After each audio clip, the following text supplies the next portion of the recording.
olsun, Azerbaycan var olsun.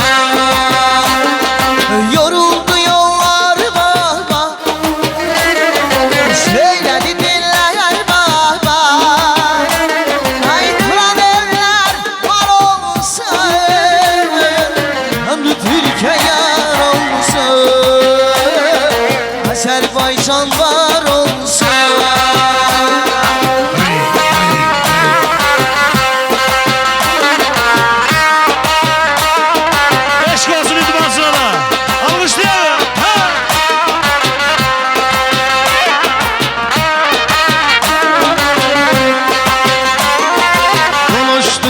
Duranı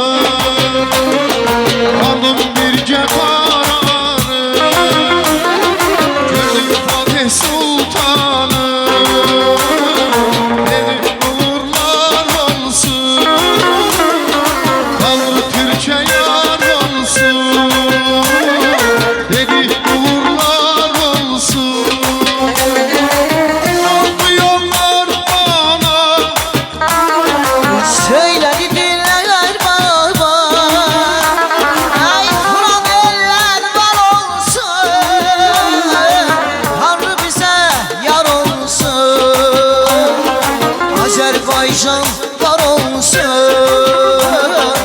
el varımız var olsun. Uzak uzak gelen de gel oğlum, Zihan güler sen gülen de gül oğlum.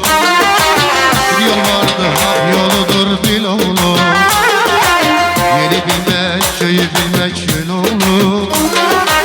Sapık köyü sapık getir tez oğlum, sakal gezen şu dağlarda gez oğlum. Sapık köyü sapık yetiş tez oğlum, düşman gezen şu dağlarda gez oğlum. Gez oğlum, vatanına göz dikeni yaz oğlum, dostu kim düşmanı kimsez oğlum, tarihini şerefinle yaz oğlum, yaz oğlum.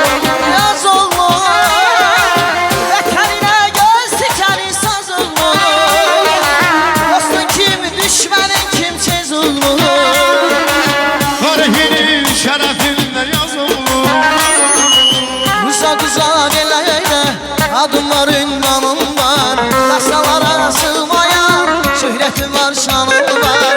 Uzak uzak ellerde adım var, ünvanım var, dastalara sığmayan şöhretim var, şanım. Ey kahramanlar içinde ise kahramanım var. Ey kahramanlar içinde ise kahramanım var. Zaman şinam bekem ne diyem kör oğlum ya,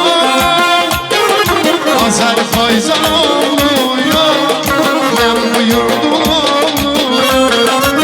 Zaman şinem babəkəm, nəbiyəm kar oğlum ya, Azərbaycan oğlum ya, Azərbaycan oğlum.